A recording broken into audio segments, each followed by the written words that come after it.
Okay, let's get started. As I mentioned at the first class, one of the purposes of this class is to teach you give you a deep understanding of what it is to do marketing. And with that, you're going to show you what is marketing, what isn't marketing, and I'm going to show you how to construct a marketing plan. One of the fortunate things we have about being at Oregon State University is not only that it's in a great part of the country, but because it's a land-grant institution, we attract a lot of really, really good researchers.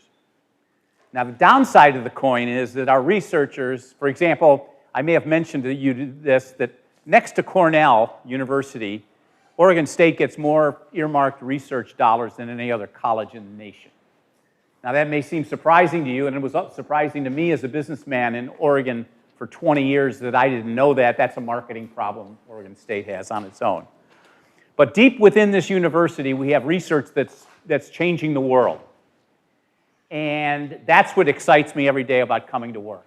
And so this term is no exception. I think this term may even be the best term we've ever had in this because I've got a guest speaker that's going to be discussing his new technology. And researchers and scientists at the Oregon State University are not very good at banging their own chest, so I'm going to do it for them. Kaichang Lee is one of our professors, and he's in chemical engineering, and he's here to show off or to show us one of his newer technologies that he's developed. But he hasn't just done this in his career. I did a little research, and Kaichang, one of his adhesives was that he discovered was inspired by the rock sticking ability of a mussel. So he was able to synthesize that and create that. The other big thing that Kaichang was able to accomplish was he reinvented the adhesive industry in the plywood business. He basically provided an adhesive to the plywood that most plywood manufacturers now use. It goes unnoticed because it's industrial, right? And it's industrial marketing. But nevertheless, it's probably one of the most fundamental breakthroughs that's ever existed on Oregon State campus. He's exceeded himself in another form recently by developing a new adhesive line that this is the technology we're going to provide for you through the rest of the term. Now, what I'm asking you to do today is not be worried that you don't know anything about marketing. We're only in week 1.5, so the issue is not to worry about that. The issue is for you to listen, try to understand what the technology is, and as we work through the group process, you and your groups will be able to construct marketing plans that you'll present to me at the end of the term, and the top 10 will go to a Shark Tank. And I've already been speaking with Kaichang and a number of vendors like Amazon, 3M, Walmart, United States Post Office, a couple other places that are very, very interested in seeing what you guys can produce.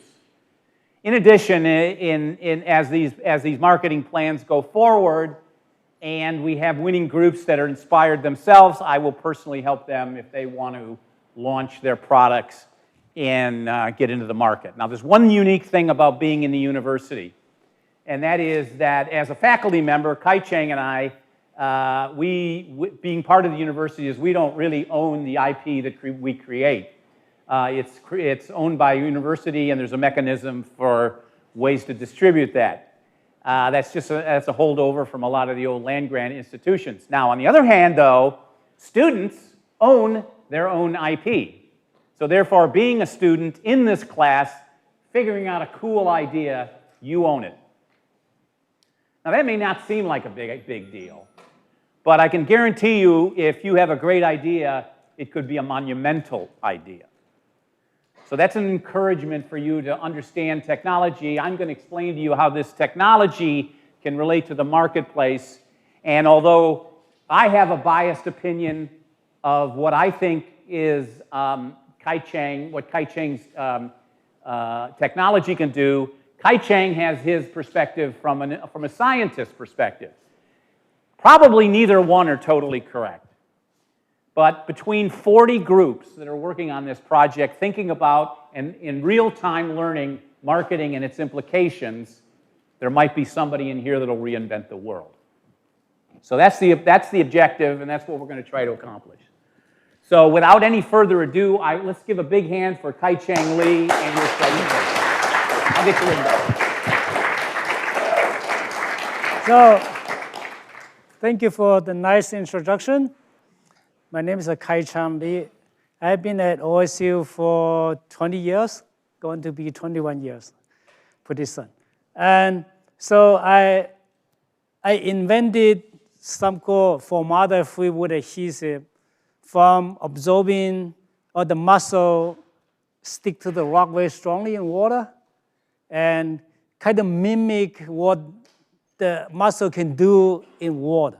So muscle basically produce a protein and it stick to the rock or piece of wood, wherever they want, very strongly. Got to remember.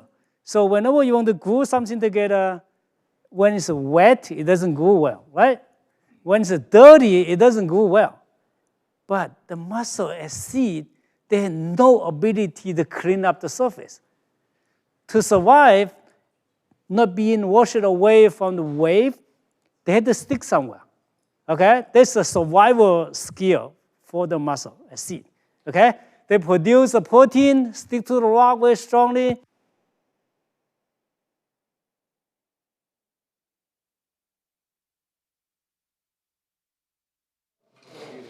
So the enzyme, they produce the protein, and then it's too expensive with lots of fundamental studies.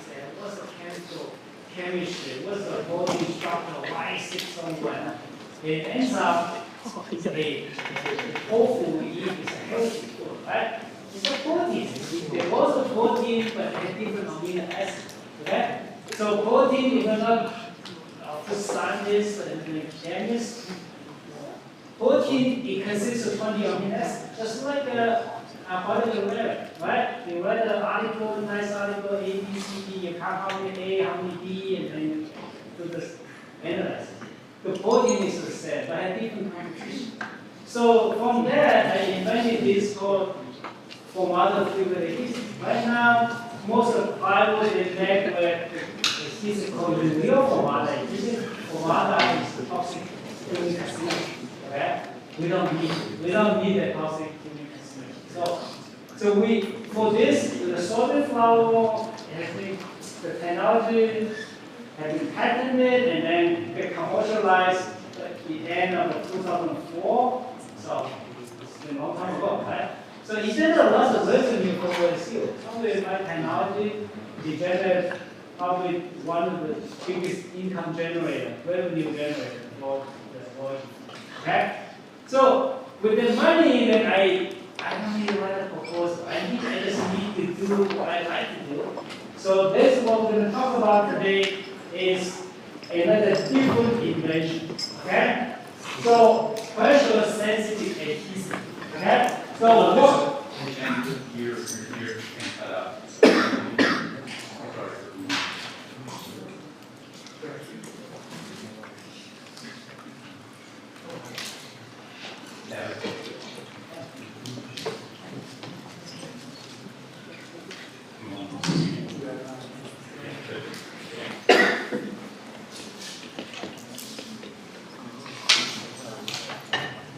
Can you hear me?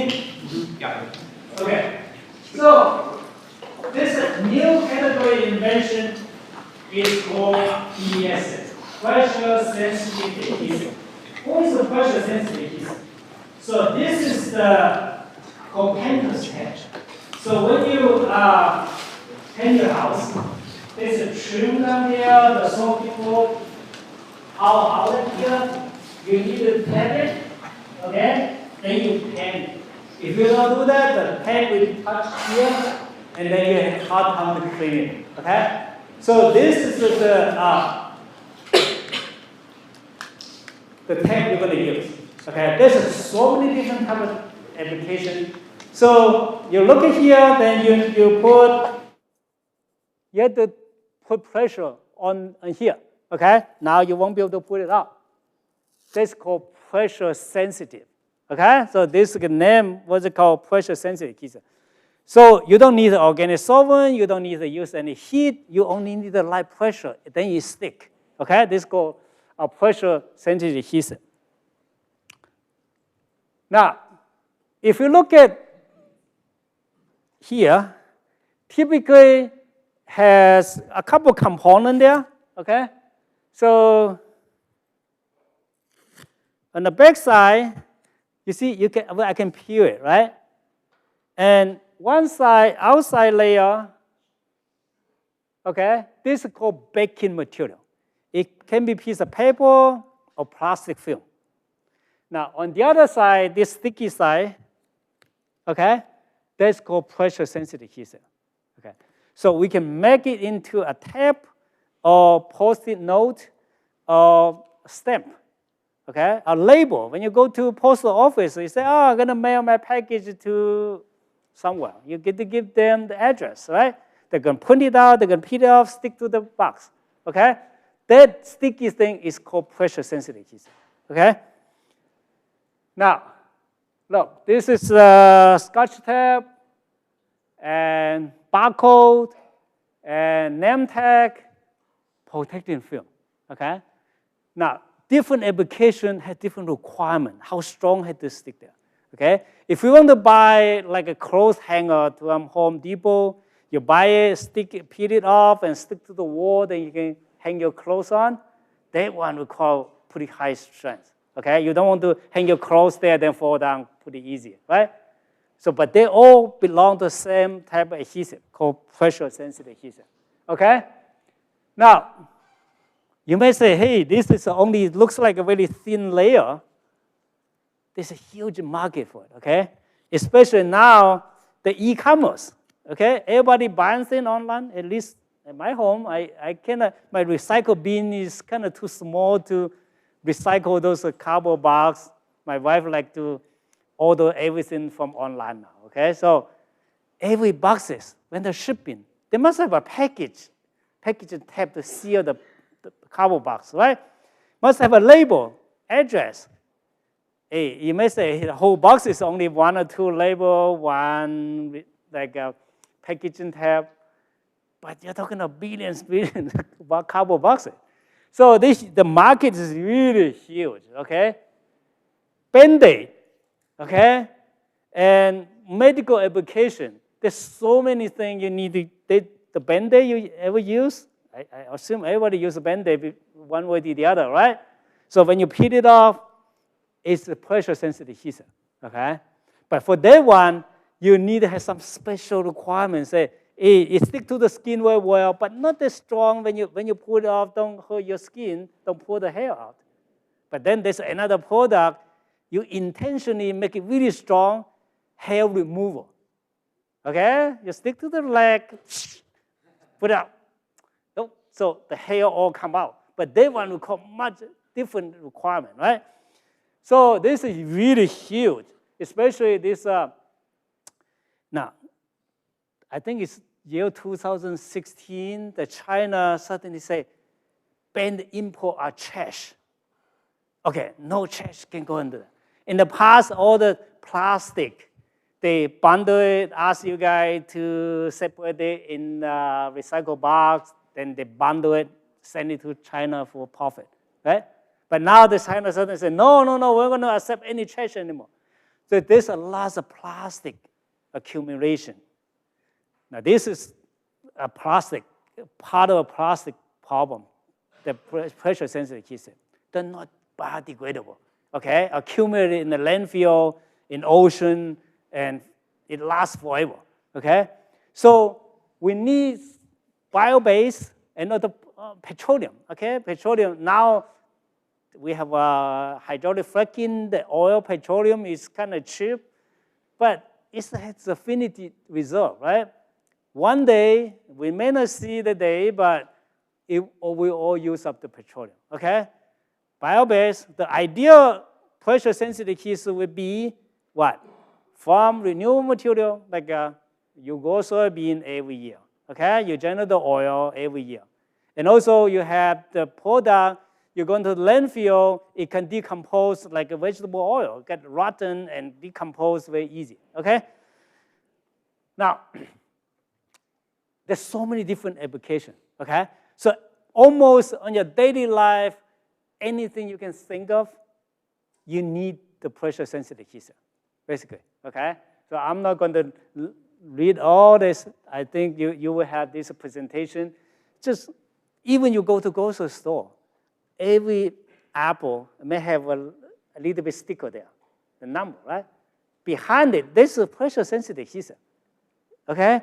So it's just so many different applications, okay? For sealing, for bonding, okay?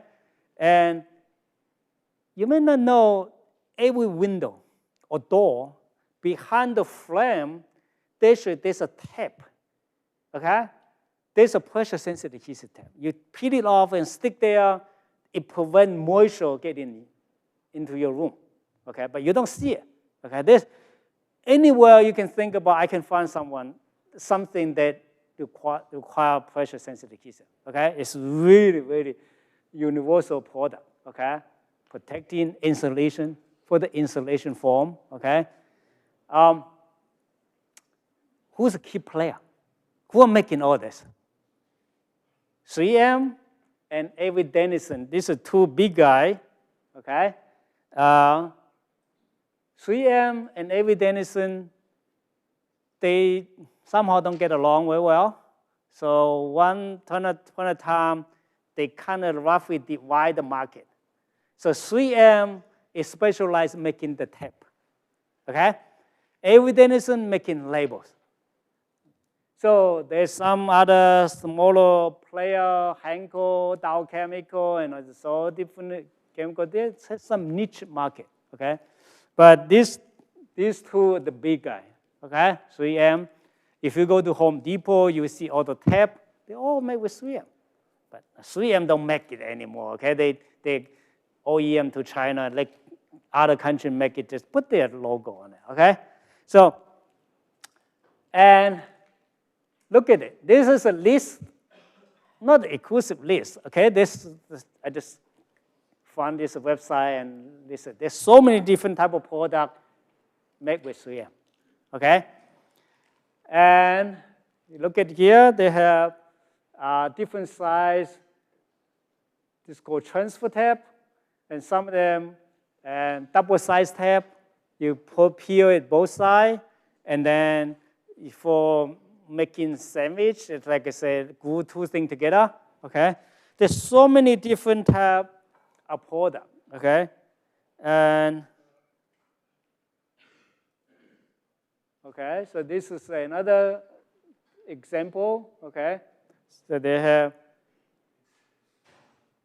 Avery Dennison.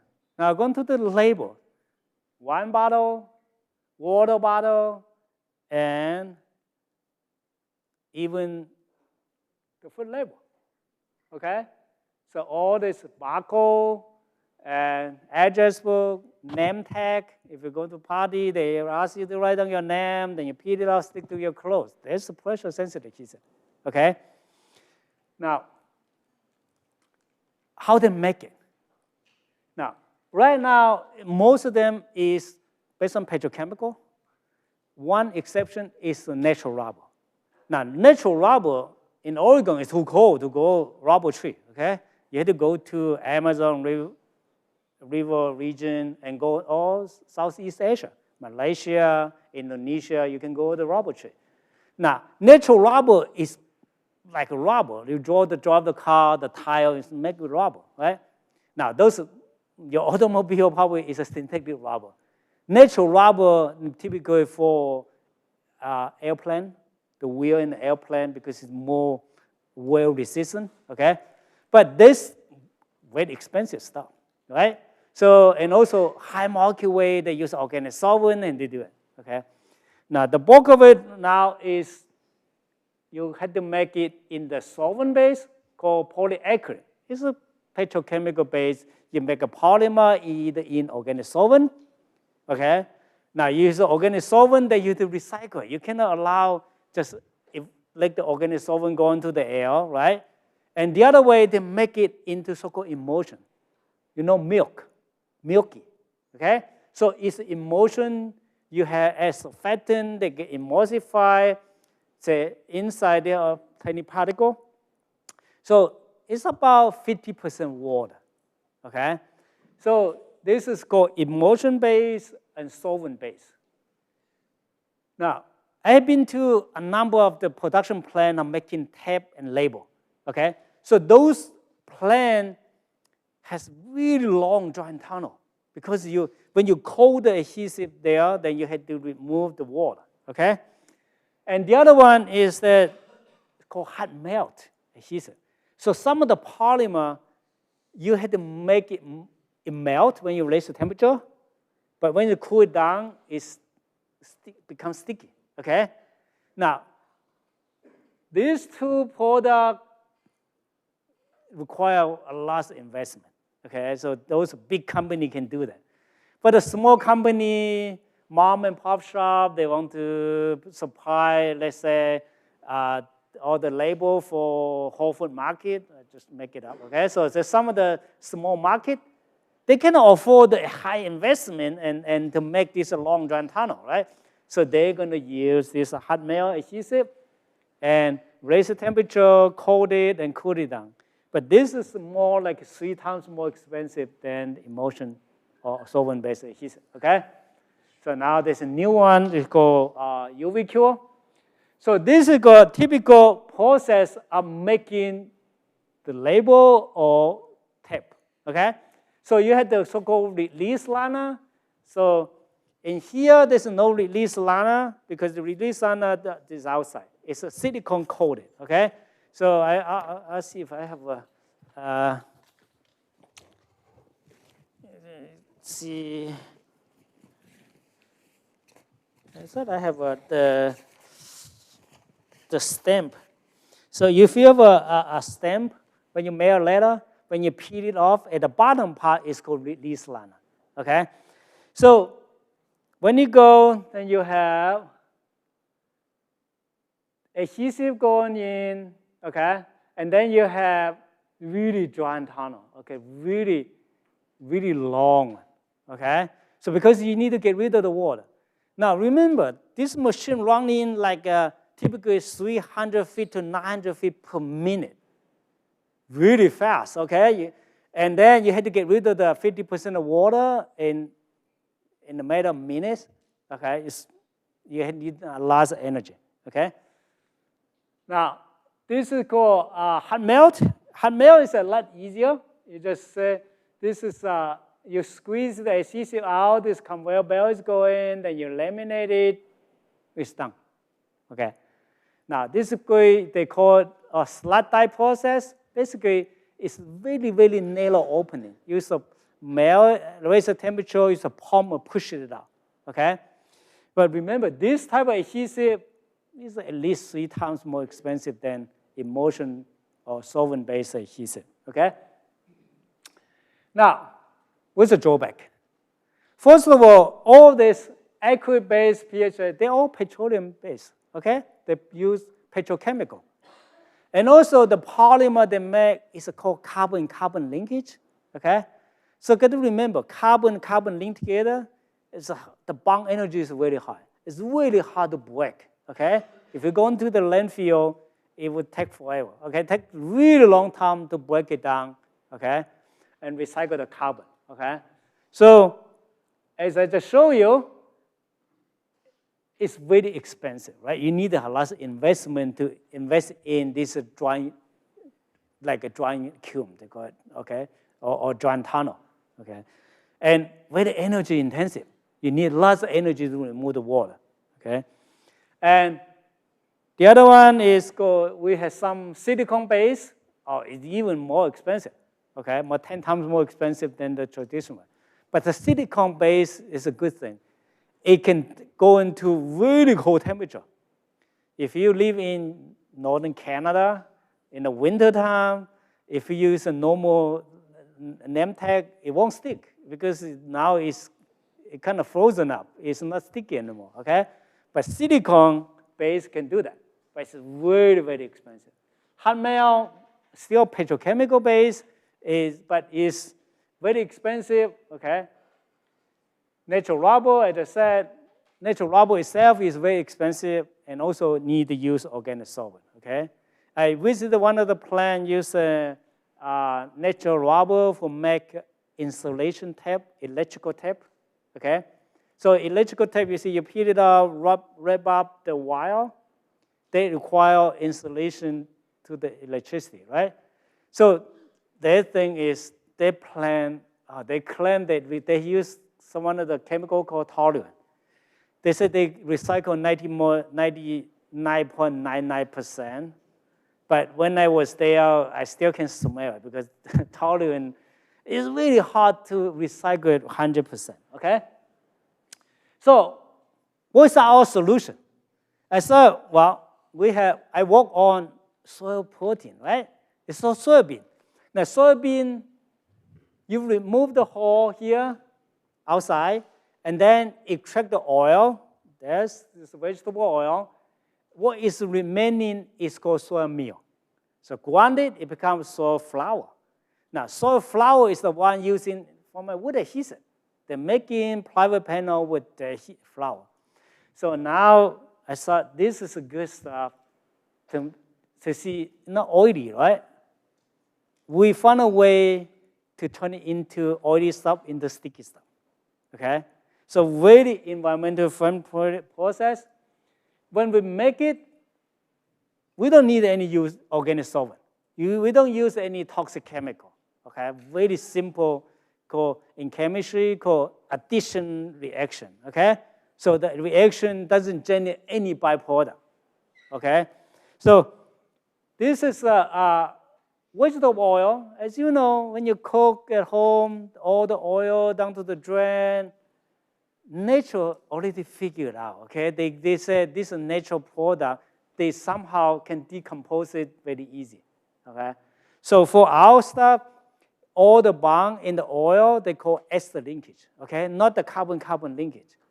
This is our new invention, okay? So you may heard of, from innovation from 0 to 1, you come up, you invent something from nothing. So this is one of the examples. So because we discovered totally different type of polymer, nobody ever thought this type of polymer can be used for pressure-sensitive adhesive, okay? So we use that. And also, now we cook the resin, the oil, we add all the ingredients, you control the temperature and mix it and time. When it's ready, we can coat it, okay? Now, this thing at raise the temperature is still able to flow very well. And then we use ultraviolet light. Now, when it flows, that means the molecule can slide, can move, right? But for here, no, it doesn't. You see, all the molecule here stay there. Okay, whenever you touch it, it doesn't transfer to your finger. Okay, that's a basic requirement. So this is what the ultraviolet light will do. They call it in scientific term called cross-linking. More like my finger, okay? And before UV light, all the fingers separated very well. But under ultraviolet light, they link together, okay? Become small one, the chain, short chain, become long chain, become whole thing, become gigantic molecule, okay? Now, so the process, when I moved to chemical engineering, in the past, we used a thermal cure, use a heat. It takes a few minutes, okay? To be honest, it's not very easy to control. You have to cook the resin, say, okay, you don't want to cook it for too long because then if you gel, you won't be able to coat it. And then you're going to put in a tunnel, heating tunnel, you say, oh, cross-link it in a few seconds. They're not that obedient, right? They won't listen to you that well. So now we switch our strategy, say, oh, we make the resin very stable. No matter how you're going to heat it, it doesn't thicken, okay? It's going to remain flowable. But when you go into ultraviolet light, everything turns into gel, okay? It kind of becomes sticky. This process, we can knock it down to 1 second. So basically, right now, our process is very competitive. We make the resin, use a slot die process, squeeze it out, the conveyor belt is moving. On top of the conveyor belt, we put ultraviolet light. We have an ultraviolet light lamp. If you're interested in this project, come to my lab, I show you. It's really simple, okay? You coat it, turn on the power, the UV light shining, conveyor belt moving, that's it. You wrap it up, okay? So it's the product. So the process of making resin, making the adhesive, and also coating is very, very easy, okay? Very energy efficient, okay? Very fast too. Time is money, right? So if you can make your product very short time, of course, it will increase the profit, right? So what's our value proposition for our adhesive? Why would people like to buy our technology, license our technology, want to make it? First of all, we can tell them, say, hey, we have a new polymer. So this new thing is biodegradable. And also from renewable material. We grow soybean every year, okay? Right now, the price is just rock bottom because of trade war, right? Now, the Chinese is buying the soybean now in the recent day, but the price of the soybean is pretty much flat. It's not that high, okay? So we did some calculation. Probably the raw material cost is about less than half of what they're using now, okay, the petrochemical. So we do have cost advantage, very inexpensive. Now, we can expand the raw material. If you say, oh, you're competing with food, soybean oil, you can use it for salad dressing, okay? So for cooking, we can use all this oil, cooking oil. If you say making French fry, all the oil you only allowed to cook, to deep fry the French fry for certain wrong, okay? Then you had to recycle it. We can use those oil, okay? So this raw material is really available, okay? So we have renewable material base, biodegradable, and the whole thing is very environmental friendly. From the preparation of the adhesive to the coating, the whole process is very environmental friendly. We don't use any organic solvent, okay? We don't use any toxic chemical. And almost all the stuff you can eat. But as an industrial product, I won't recommend you to eat it, but if you happen to eat it, you won't die, okay? Then I can assure you. So this is the process is very efficient, okay? And now, as you can show you, this is for Penta's tape. When you stick there, would you like the really sticky, very strong? No, because after use, you're going to peel it off. You don't want to peel off the paint, right? But if you use a different one, this exterior, okay? You like the something outside, outdoor, you can really, it's really strong, okay? Again, pass around, you can feel these are two different things, what are they different, okay? So we have the different formulation. Because we create a new type of polymer, there's a lot we can change, okay? We can make it really strong, at least for clothes hanger, no problem. I mean, we can make it for you. You just stick to the wall. I guarantee you won't fall, your clothes won't fall down, okay? So it can last really long time. But we can make it, some of them, so like a Band-Aid, so they call, you have to stick to your skin, very easy, but when you peel it off, don't pull your hair out, okay? So we can do that. This is our whole portfolio of the product. You just need, tell me what you need. We can change the formulation, make it work for you, okay? So this is the one I can think of. So, but when you talk to people, I say, hey, always, most of people I have been in contact with say, hey, how strong is your adhesive? Well, I said, well, how strong you want to be, okay? So, but for some application, you don't want them to be really strong, right? Like a Penta step. So when you go to car body shop, you have some scratches on your car body, they're going to send it out in that area, but then they use a gun to shoot and repaint it, right?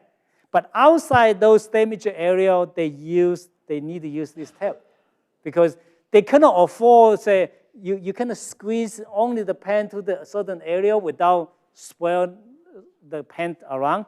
So those require stick there, protecting it, and then peel it off, okay? This doesn't require very strong. So I'm going to tell you what people will ask you, okay? So you basically have one is called tech. Typically, say, look at this, okay? Going to my by its own way. Can you hear it? By its own way, it stick together. It's called tech. So instant grips, okay? So this is the one. Here. So this is one of the property people really like to know. What's your tech, okay? The other one is called peel strength, okay? So you kind of stick to somewhere. Typically, if you want to have a bottle label, you want to stick to the plastic. Now, you see, you have to peel it, okay? So to see how strong it is, this is called peel strength, okay? Now, the other one is called shoe resistant. Like say you had a towel hanger, you like to hang a towel to somewhere, say, okay. You don't want them to fall down, right? So this one, they have a standard say, okay, you put it there, you keep hanging 1 kilo of stuff. How many days you can hang it there, okay? So this is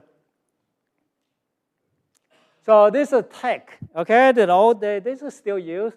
You have a metal ball. This is put your adhesive tape here. So this is a 45-degree angle.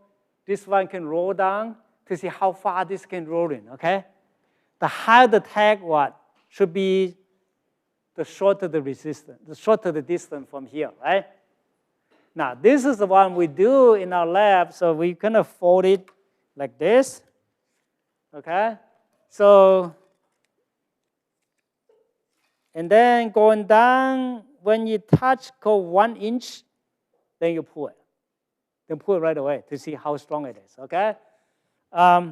Yeah, this is some of the other machines can do that. You put your label here and put it up, then put it down right away, okay? And peel strength. So you can do call 180 degree, stick my, okay? But you peel it like this, 180, okay? And some of them, you want to do it 90, because some of the baking material very rigid, and the force of bending it, you kind of break it, okay? So you do the 90, okay? For the 90 degree, there's a jig you need to use. When you pull it, this thing is moving, you maintain the 90-degree angle, okay? Now, this is called shear resistance. Shear resistance, the unit is hour or date, okay? So how many days can this thing can hang in there? So this is the one you can stick there, and then you hang here is 1 kilo, okay? So this is called, they have a requirement. This one is not perfectly straight. It's a 0.2 degree angle, okay? This is ASTM standard you can do, okay?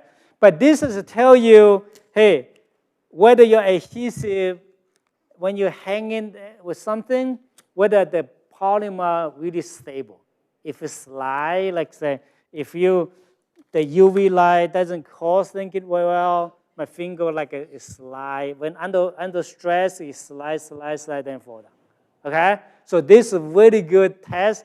If it cross-link together, it won't. Because when you pull, everything has to come out. Okay? So this is one of the tests you need to do. Okay? Now, agent resistance. Say, hey, my tab have been sitting in my home. Now it's kind of not techy. It doesn't work anymore. So some of them doesn't have the lifetime. Okay. some years and some just, if you're not have a good product, it may say, oh, after expose the sunlight or somewhere, that then the strength decrease, okay? So this is something that we typically had to put it in the oven, so agent at 60 degrees. For the petrochemical product, there's some experience that if you put it in 60 degrees in the oven for 1 week, if you don't see all the tag, peel, strands, and doesn't change much, you can safely assume that your product will be stable for 9 months. Okay, so we had to do all this tests, okay? So what I'm telling you is that whenever you talk to the people, this is a question you may be asked, okay? They will ask you, oh, how strong is it? Then you say, what's the strong? Then take a peel strands or tag. Then this give you some of the vocabulary to talk to people, okay? That's all I have. Thank you.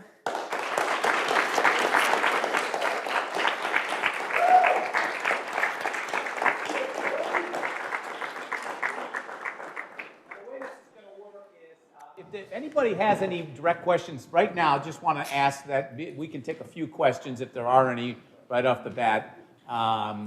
The way we're going to do this is as the groups progress through the term and there are questions, we're going to have those questions go funnel through Taryn, our teaching assistant, and we're not going to send any directly to Kaichang because he's far too busy for that to get 300 emails in a day or that sort of thing. So we are going to be able to. We also have some other guest speakers from industry and some other areas to give you a different perspective, and as we work through the whole class, it'll become very evident to you as far as how we can put this together in terms of creating value and creating wealth for our customers. So we're very happy to have him this term. We're very, very excited.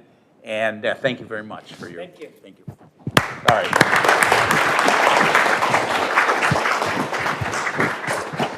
Very good. Thank you. I'll be in touch.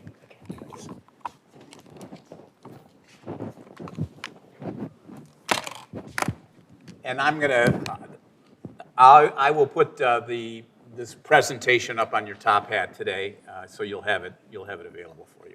Get those two tables. Yeah, we'll get them decked. Yeah, sure.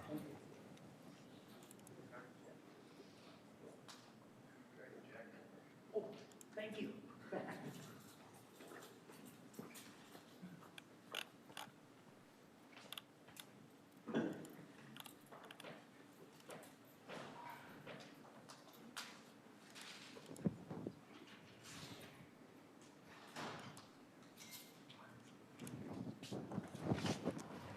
Part of the important thing to recognize here is the world that Kaichang comes from, right? The world that Kaichang comes from is an experimental world where he's trying to solve problems that he's given, right? He's trying to understand, and he knows deeply the essence of creating an alternative glue that has features that the market may or may not like. This is what researchers do.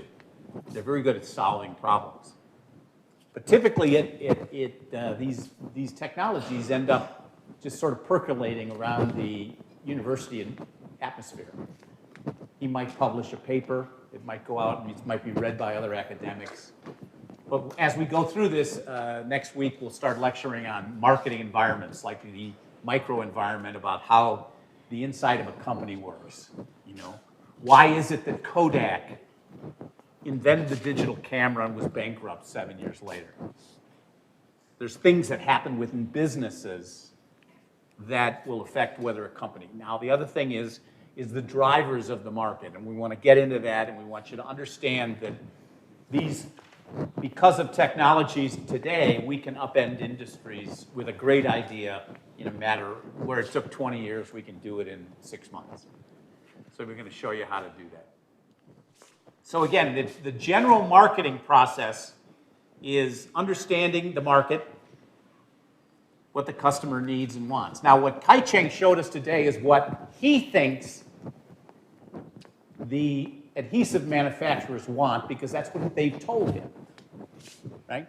It's an industry. 3M is in control. They have market power. They have giant plants in China. They have the lowest marginal cost of production. Their interests are certain interests, and they've developed this over many times. They have a highly developed supply chain.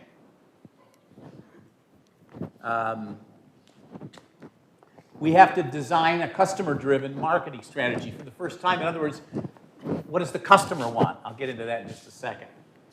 We want to have an integrated marketing plan that delivers superior value. We want to build relationships with our customer, and we want to build it for a lifetime. So in fact, the channel and the structure of how we go to market may not even exist today, because it may be antithetical with the old way of doing business. And then we want to capture that value, and we want it from the customers, and we want to create profit and customer equity. I'll talk about that in just a second.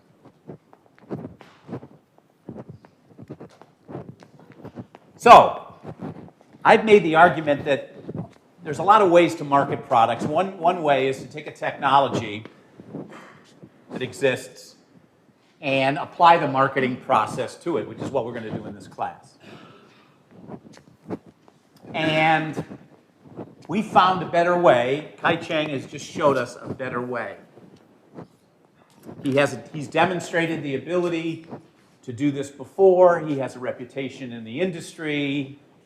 Oregon State University made a lot of money on Kaichang, and he's trying to do it again because he likes this.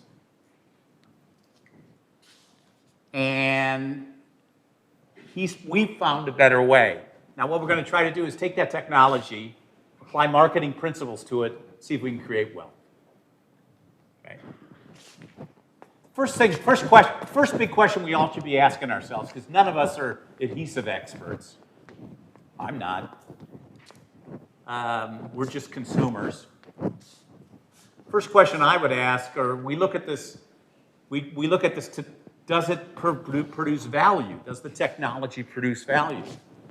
Does it save me money? That would be one reason, right? Does it save me money? Does it make my life any better? Will other people care? Fashion is a huge industry. Why? Because other people care what other people wear. It's human. What will people think of me? Will it help the loved ones? Will it help the people I love? Will my quality of life go up? These are the questions that swirl through people that are looking for value.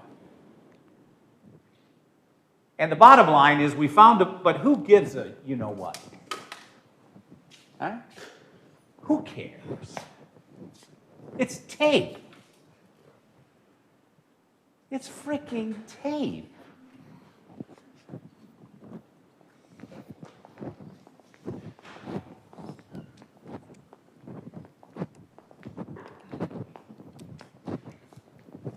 This is important, right? Part of our job is to take a technology and convince people that they do, right? Write a new world, write a new chapter, make people understand. I'll give you an example. I've been teaching for 5 years, and I'm convinced that your generation is not kidding when you guys talk about sustainability. And 10 years ago, it was like, yeah, it's sustainability. So, you want to be liked. But you guys are growing up in a new world, and you're looking around and saying, you know what, your parents and me, we really screwed this planet up. We didn't care. We polluted. Okay? And you guys are concerned. And you're going to do something about it because that's how markets work.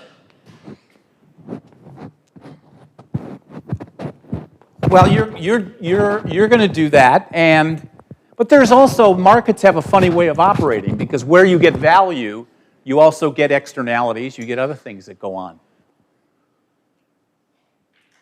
Because I look at it as an outsider and I say, okay, this generation loves sustainability, but they also like going back to their dorm room, getting on their computer and ordering a tube of toothpaste from Amazon that's delivered in a cardboard box.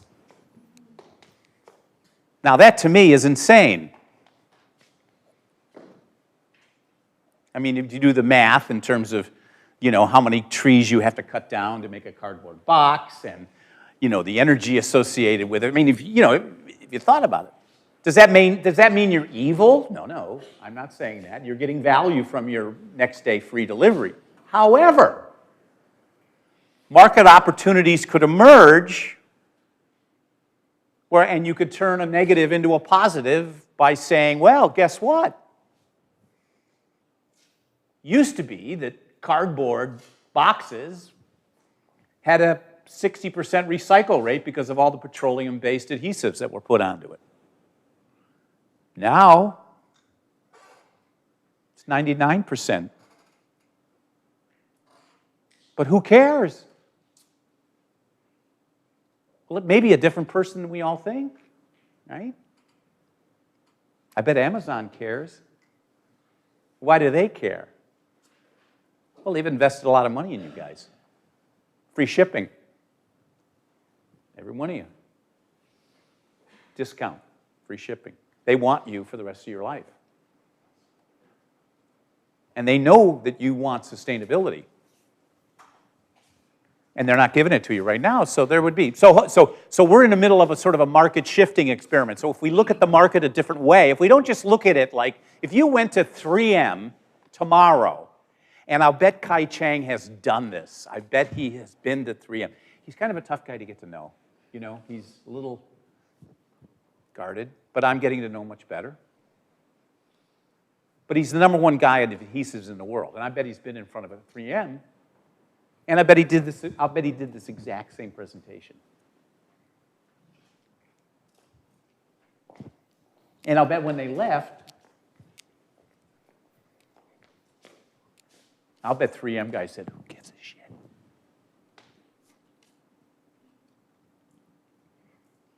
Now the market is different. The market's changing.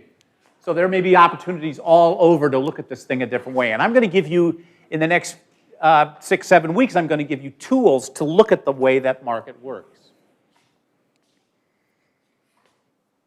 Well, let's look at this. Let's look at who gives a rat's about this. Let's look at this for a second. There are people that already do, right? There are people that already do care. These are people that genuinely care and demonstrate this by they recycle everything and they use everything. There are people, and that market is growing. So if we segmented that market, we could figure out who to get to these people that recycle everything, they want to be carbon neutral, they believe in this strongly, that they're altering their lifestyles to do that. We can do that. We have the tools to find those people, offer them this adhesive, and we could make a profit. We do have, and that's a conventional way to market. There's also another market segment. Here's the market segment where they haven't even thought about it. They went back to their dorm room, they ordered their toothpaste, they got their cardboard box, and they threw it away. I don't care. Now, they probably would care if they knew what they had to care about. So that's an information thing, right? If you knew that the lifetime that you're going to be doing business with Amazon, you're going to kill an entire forest, and you're going to do something, you might have a different way to look at the thing. You might look at this a different way. So that's another potential market. And if we could segment that market, and we could create a message to that market that was different than this market that already does, we could do that haven't thought about it. We could get them to think about it in the way we want them to think about it, and we might have a market on our hands.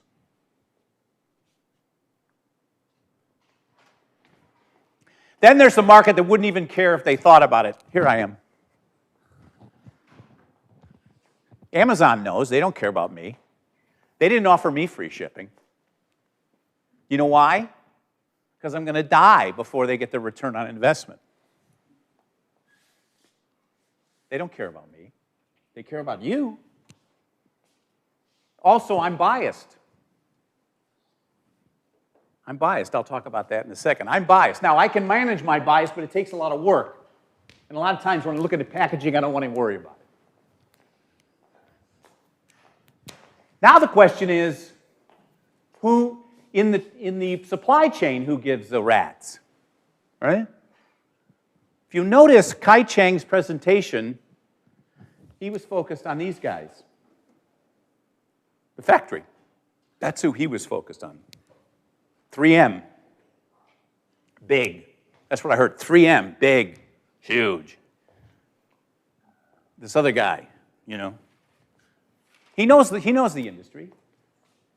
They may or may not care. I'm going to submit to you that probably 3M doesn't care because they're just like Kodak. They've got their machines and they're running their equipment and you go into a guy, I'm sure the guy at Kodak, that there's a guy running a film factory in Rochester that's producing a million feet of film a day, and the only way he can take his wife on vacation is if he meets his production goals. And this guy walks in and says, "Guess what? I've invented a camera that doesn't need any film." What's going to happen? Now that's the microenvironment. We'll talk about that next week. Now these guys may care. These guys are fighting with each other for their retail lives, right? Somebody's going to win, somebody's going to lose. Most likely there'll be some other version that'll emerge as we go through here. There may be a reason to get these guys to care. And also here the end user. Because it's surprising what happens when people care. Plant-based protein. Your generation likes that. And because you guys like that, Beyond Meat went public with $100 million in sales, 50 employees, and they have a market value of more than Campbell's Soup. It's been around a century. Okay. I got off of a conference call with investors, venture capitalists, that see our seaweed as a protein source and want to invest lots and lots of money. Of course, they're rushing after this. So these guys can make a difference, these guys can make a difference, and these guys. So we have to understand the channel. That's one of the P's, place. How's the channel? How do you do that? How do you manage the channel? How do you motivate the channel? I can guarantee you, if this group insisted on some product that had eco-friendly labels or something, that these guys would adapt and these guys would adapt.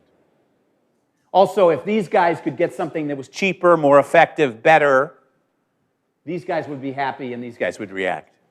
See? It's all in self-interest. It's all in which ones. And that's the way to do it.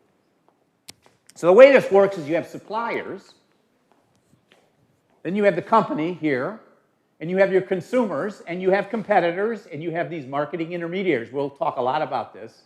And this is how it all works. So let's talk about adding value. Let's depart from Kaichang for a minute, and let's look at this one, Pet Rock. Pet Rock was an idea, I think I was in college, or it was a while back. Guy came out with this idea, and he was an advertising executive. And he was in the advertising business, and they would all go to a bar after work. And at a certain age, most of his co-workers were getting married and having children. So the talk at the bar after work was all about what are the kids doing. Well, this guy didn't have any kids, and he wasn't enjoying the conversation. I don't care about kids. So he's an advertising guy, and he came up with an idea. They were talking about how to take care of their kids or how to take care of their pets. The guy came up with an idea. Let's come up with a pet rock. We'll put a rock, we'll put it in a box, we'll put directions on how to take care of the rock, and we'll make it for sale. $4. And that's what he did.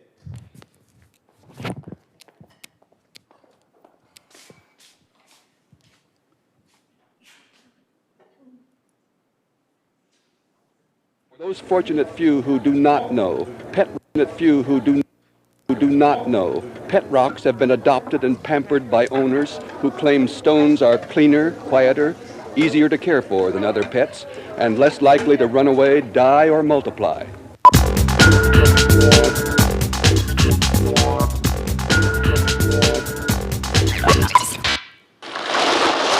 The pet rock begins its life on the beaches of Baja California. Dahl is the man who created the pet rock, an idea, he says, whose time has come.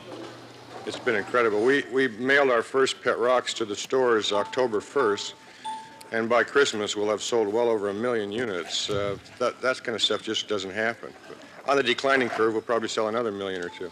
And then you'll be out of the pet rock business. Then I'll be out of the rock business and into some other insane scheme.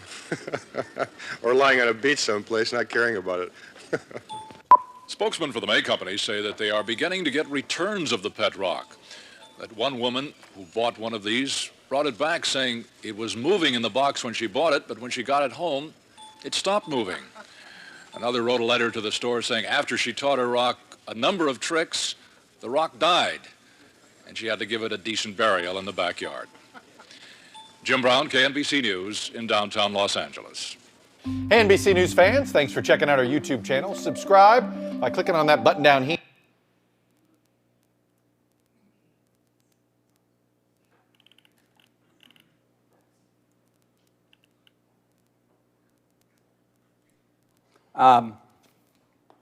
This happens all the time. I can remember I was in the tool business, and Home Depot was just opening up, and we had a joint venture between Home Depot, between us and Bosch, Skill and Bosch Tools, and there was a guy that was at Black & Decker, and Black & Decker's name was Joe Galli. And Black & Decker was a very successful multi-conglomerate, and they spread out into a lot of different areas. They did household appliances and everything. And they had a really good commercial tool line. But the contractors wouldn't buy Black & Decker brand because their wives had Black & Decker toasters and it wasn't cool on the job site. So they had a problem. So what Joe Galli did is they made an acquisition of DeWalt, and DeWalt was a company that had one product. It had a radial arm saw.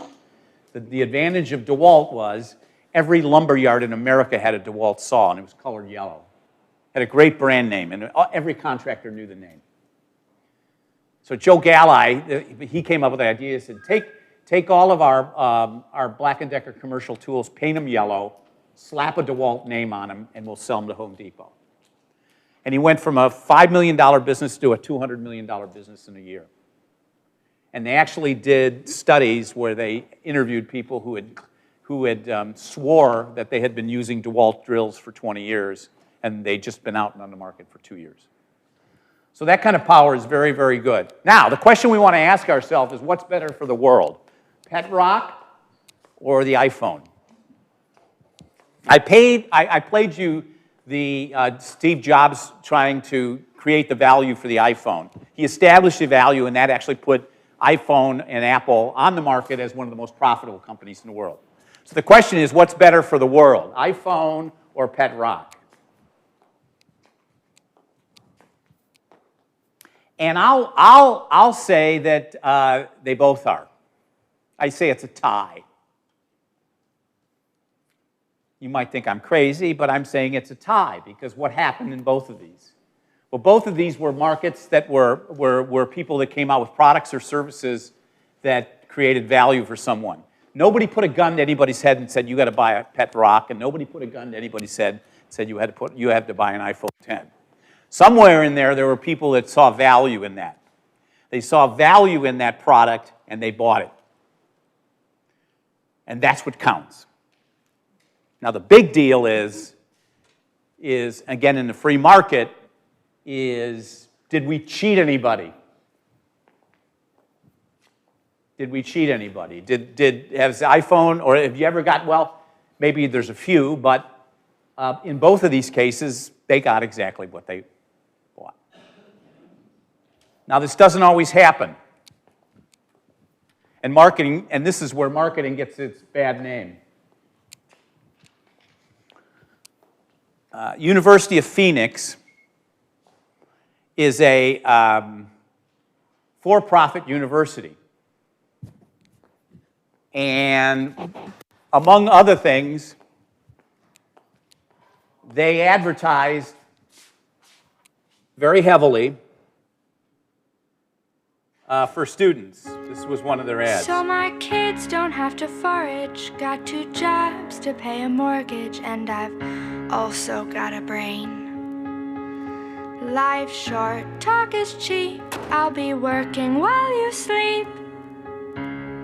Still don't think I've got a brain. You can try, I'll do it faster. I was born a multitasker, I was raised against the grain. I took 2 bullets in the chest, got 3 kids, I never rest, and I've also got a brain. You think a resume's enough, who'll step up when things get tough? Don't you want that kind of brain? A degree is a degree, you're gonna want someone like me, but only if you have a brain. So These guys even bought the naming rights for a stadium, University of Phoenix Stadium, promoted it. Other facts. They received about $1.2 billion in federal money through the GI Bill. They targeted veterans, 50,000 veterans, and they had a million alumni. This is a short one on a guy they interviewed.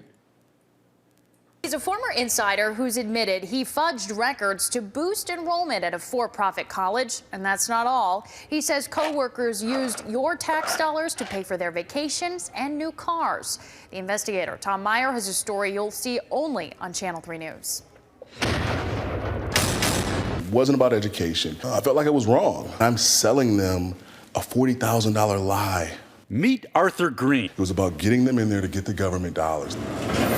A former recruiter for the University of Phoenix, the for-profit higher ed giant who bought naming rights to an impressive football stadium. Green is blowing the whistle on what is mostly an online school. He described their recruiting practices as overly aggressive and unethical. We were trained to say, hey, this is government money, this is free money, get them in, get the sale. Green says the college encouraged recruiters to look the other way, even if a student didn't have a high school diploma or GED. Well, the mentality was enrollments over everything. They targeted military veterans in such ways that the U.S. Defense Department once banned Phoenix from its bases. It was strictly numbers driven. How many numbers do you got? How many? You had a great week? Hey, I need you to double that this week. Phoenix leads the nation in student loan debt at for-profit colleges, more than $35 billion. Critics say more Phoenix students default on their loans than actually graduate. Jay Harris says a Phoenix recruiter convinced him to get a master's degree. I was led to believe that that's what I was going to get. I was going to graduate, get this great job. The master's didn't get him a great job, but it did put him $50,000 in debt. So I accumulated this debt for this piece of paper that I was not able to use. The money grab didn't stop with students. Green says Phoenix employees were encouraged to use their own tuition waivers as a cash bonus to spend as they wished. You can use that waiver, but we'll report to the government as if you need the money to pay for your tuition. When that tuition check comes from the government, you take that money and you do whatever you want to do with the money. He says employees went on shopping sprees with thousands in federal dollars. People bought real estate, people bought new cars. Green says he was fired for speaking out, and that's why his lawyer filed a whistleblower lawsuit against the school. So they're doing a disservice to the U.S. taxpayer, and they're doing a disservice to the students that are trying to better themselves. The University of Phoenix denied Green's allegations, but declined further comment. Like many for-profit colleges, the university has seen enrollment nosedive while default rates on student loans skyrocket.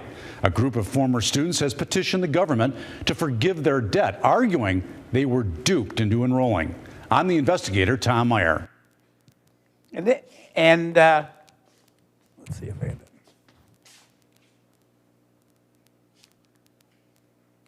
it. And of course, this is the dark side of a free market. And this is something we have to protect, and this is one reason we do have governments and regulation. Because in certain circumstances, you can develop a society where it pays me to cheat you. And if that's the case, then the whole thing breaks down. So we have to protect against cheating. Now, the market usually flushes this thing out, no matter what you do. And in University of Phoenix, it did flush out. But it didn't flush out until people got a lot in debt and everything like that in their graduation rate. So the question is, how do we create sustainable value that we can, and how do we create customers that know our value and we can have them for a long time? Amazon has every incentive in the world to make you happy for the rest of your life. They've invested a lot of money in you. As a matter of fact, in internal Amazon documents, they treat you as an asset on the balance sheet. And that's really, really important, and that was something that the market has evolved into. So if we understand the market, we can then design a strategy around what the market is, and we can find targets and segments we can go after. We can construct a plan that we can get those people, and that plan is easier than it used to be. We can find these people. We can demonstrate the value, and then we can sell them on that. And then we want to build profitable relationships and create customers that love us more each day. See, the big question about Amazon is that in exchange for the good stuff they're doing for you, the question is, and you're giving them your own personal information, the question is, will they use that properly? So far, so good, and I hope they do. But that's what they're counting on. They want to capture that value. So here, marketing or marketing management, the magic here, or the art and the science of building, looking at target markets and building profitable relationships. That's what we want to do. What customers do we want to serve and how we're going to get there. The two big skills or traits that we're going to look at in this is how to segment these markets. And the reason we segment the market, if you think about it like a big pie, and there are slices of the pie. And if we can segment a market properly, we can target that marketing with finite financial resources to get the biggest bang for the buck, right? And that's a very, very powerful tool that we can use. Then target marketing refers to, after we've segmented the market, which one do we want to go after? And how lucrative is it? Then we have a value proposition, and that's the set of benefits and values that are associated with the product or the service that we are providing. There's 3 or 4 concepts that you can get from here to there relative to the market. And I want to highlight just a couple of these and give you examples of this, because these focuses all work, but they're much different from each other. First is what we call the production concept, and that, again, goes back to our lecture on marginal cost and demand. The production concept means, basically, if you have the lowest marginal cost of production, you can compete on price with anybody in a market and make above normal market. Simple as that. If you concentrate hard enough on making sure that your supply chain and your cost of goods are lower than your competitors, then you don't have to worry about price as an issue, because you will be able to compete and make profit with less efficient retailers. Walmart, again, pioneered this. They pioneered this idea with data. One of the things that Walmart was really, really good at was, early on, they bought space on satellites before anybody knew, before the internet or anything, and they had real-time data for all of their products that are sold. They had They had scanner data, and they could look at how many bananas were sold in their Kokomo, Indiana store from 1 o'clock to 2 o'clock in the afternoon. And they became very, very skilled at reducing their marginal costs, which put them in that position. Now, on the other hand, Walmart never, ever said, you know, we love the environment, or we treat our employees well, or buy from us because we're sustainable. They never said any of that. They just said, if you want cheap stuff, we got it. And so far, a lot of people want cheap stuff. So that's that. Then there's the product concept. That's the other side of the coin. We've got the competitive price point, remember? And we have the monopoly price point. And that's the product concept. The product concept is, if I can come up with a product that adds so much value to what you're saying, is that you're willing to pay me the monopoly price for that product, I can win that way. I don't need to be the lowest marginal cost. It doesn't matter. It's not important. What's important is if I can achieve a monopoly position because of my unique characteristics of a product, then I can get that monopoly price, which is far higher than the competitive price. This has been very, very successful for Apple. Now, Apple, again, made a very big bet. They've made a big bet on very expensive real estate, and as long as they keep coming up with cool stuff, they can leverage that real estate, and they can create a fortune for their shareholders. But the minute they stop, leverage goes the other way just as quick. I remember my brother, he worked for Hewlett-Packard for many, many years, and I remember him explaining to me over one Christmas dinner that Hewlett-Packard had just come out. Hewlett-Packard used to make hard drives for computers, and I remember him coming out and spouting that they had just come out with a 1 gigabyte hard drive. And I didn't even know what a gigabyte was in those days. And I thought, boy, that's really cool. And of course, Hewlett-Packard was out of the business in about 13 months because they missed a technological rotation cycle. Then there's the selling concept. The selling concept is based upon our Industrial Revolution, where we discovered low marginal cost through the idea of mass production. So we realized we could achieve the marginal cost position, but we had to mass produce everything. And we didn't have a lot of great technologies, so we could mass produce one thing and one thing alone. So if you wanted a car, we could sell it to you cheap, but it had to be black. It's called the Model T. And literally, that's before branding, because literally, the Model T was the Model T. It wasn't a brand. Ford was the brand. And there wasn't everybody wanted to drive, and everybody could afford to drive, but there were a lot of people that wanted a red car, or they wanted a four-door, or they wanted a hardtop, or they wanted different things. But they couldn't deliver at that because it took them too long to retool their plant. So they came in and they said, you can have whatever you want as long as it's that car. Well, not everybody wanted that car, so what did they do? They hired car salesmen. And what are car salesmen? Sleazebags. I'm not, I don't know if anybody is a car, I don't mean to. Not anymore. They used to be. But what they do, used car or car salesmen, their job is to convince you that this is the one you want. You didn't want a red car. Black is beautiful for you. And that's how sales, and actually sales drove everything, because that's all we could do for about a half a century.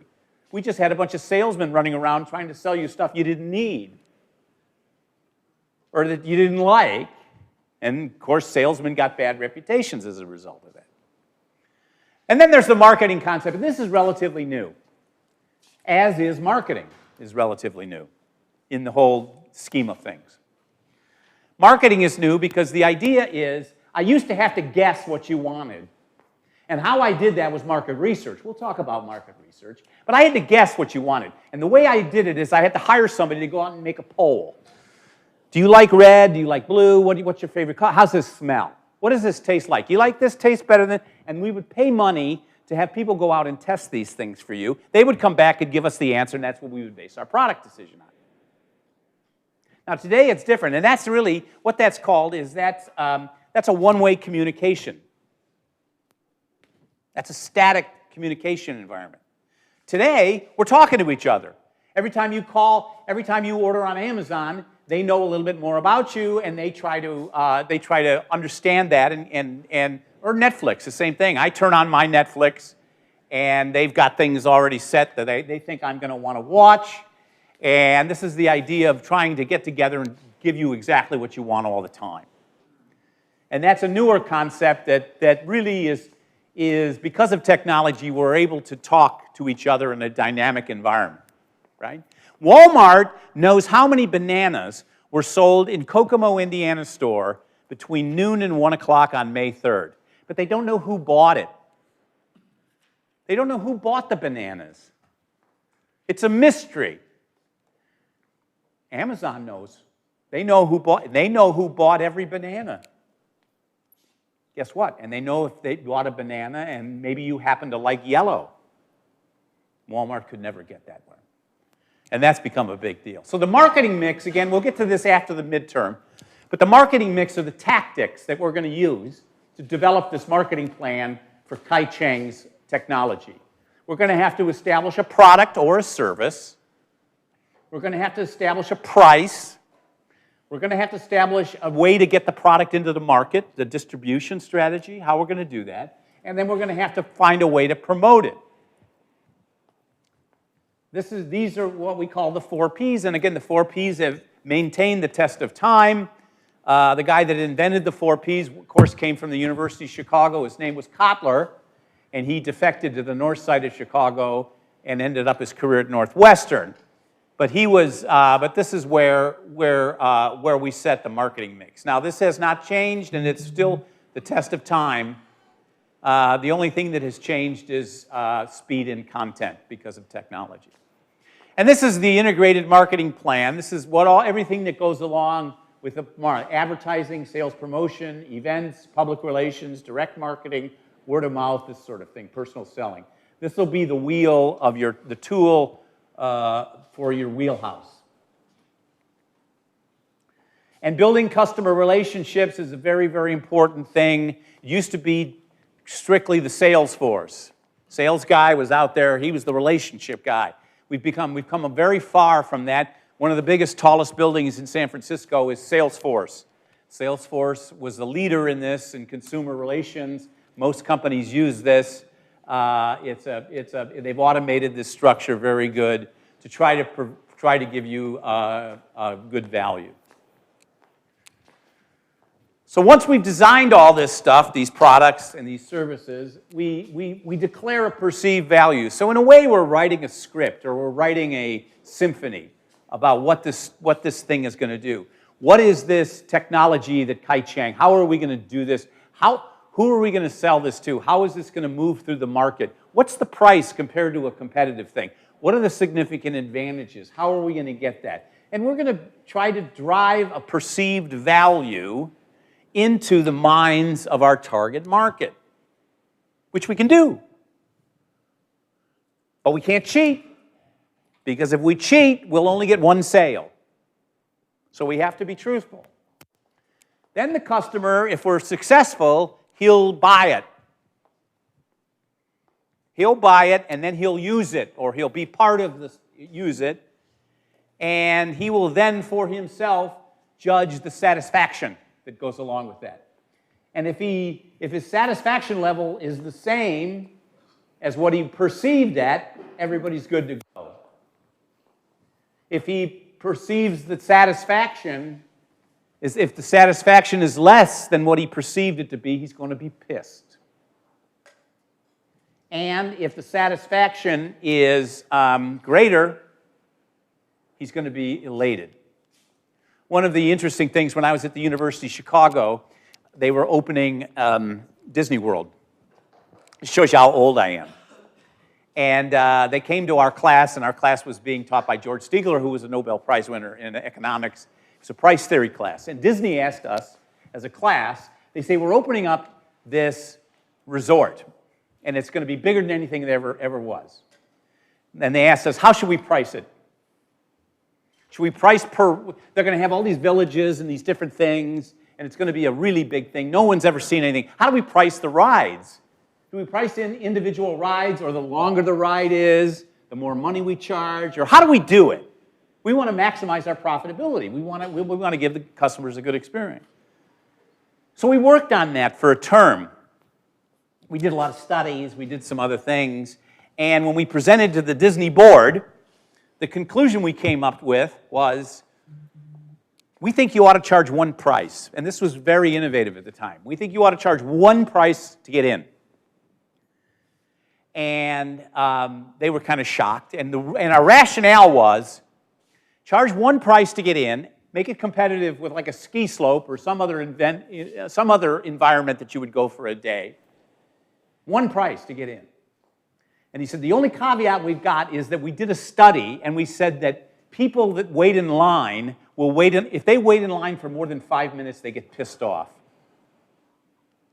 So you gotta be able to charge one price, and you can't have lines. And I said the rationale was that the fixed cost of turning Disney World on was a certain cost they had to do every day, no matter how many people came. So the rides had to be fired up. So the marginal cost, now that we're thinking back, the marginal cost of one extra rider on a roller coaster at Disneyland, the marginal cost was virtually nothing because it was already going. Maybe the marginal cost was the wear and tear on the cushion or something. That was the marginal. So there was no marginal cost. So the point there is that the marginal customer would be elated because the cost would be nothing and the customer would have a great time. But we said there's a problem because they don't want to wait. Now, we did discover that if the customer was moving slowly, even very, very slowly, if the customer was moving very, very slowly, they'd wait 20 minutes before they got pissed. Now, this is interesting. If they stood still, they get pissed after 5 minutes. If they're moving, however slow it is, they'll wait 20 minutes before they get pissed. So that's when they developed these serpentine arrangements for lines, and they actually ended up with the actually moving staircase. And that solved that problem. So that was there. So if we're building customer relationships, we've got basic relationships. And the way to think about a basic relationship is the barcode in Walmart, right? Basic relationship, I'm in Kokomo, Indiana, I want a banana, I go to Walmart, and I scan the Walmart, and I'm out of there. That's a basic relationship. And Walmart gets a profit on the banana, and I'm happy because the banana is fresh, and the world is a better place. A full partnership is what Amazon did, because now when I go and I order, I go back to my dorm room, I go to Amazon, I order a banana, and I get the banana the next day, no freight, and I'm happy, and the banana comes, and Amazon knows who bought the banana, and so far it comes in a cardboard box that I just throw away, and I don't think much about that. So the whole deal here is creating lifetime value. Creating lifetime value is the stream of purchases that the consumer would make over a lifetime. And the share of customer, that's the proportion of the customer's purchasing that the company gets. Now, this is Amazon's big deal, right? Jeff Bezos was a pioneer in the internet, and he started in books. And he was able to sell the shareholders on the idea that your generation is worth investing a ton of money in. And for many, many years, Amazon still isn't making any money. The only thing they're making money at is in the web services. So in retail, they're still not making any money. But Bezos sold the shareholders on the idea that if you hang with me, I give these kids free shipping, the present value of each kid is going to make us even better. And he used this graph. He says, I'm going to target Oregon State students, especially ones that have been in this class, because their lifetime earnings are going to be much higher than somebody who went to the University of Phoenix. And because that lifetime earnings are going to be higher, you're going to spend a higher percentage. So I want you. You're my guy. You're my person. You're the one I want for the rest of my life. And they bought it. So far, so good. And customer equity, that's the total combined lifetime value of the company. So that's why my point is that Amazon looks at your generation as an asset to their balance sheet as opposed to anything else. So again, building customer equity is the right relationships with the right customers, treating them as assets, and taking them to do. Again, this is a chart. This is just a chart that summarizes what we've talked about in the past hour. I think I'm going to end it here, and everybody have a great weekend. And I will start in bias on Tuesday.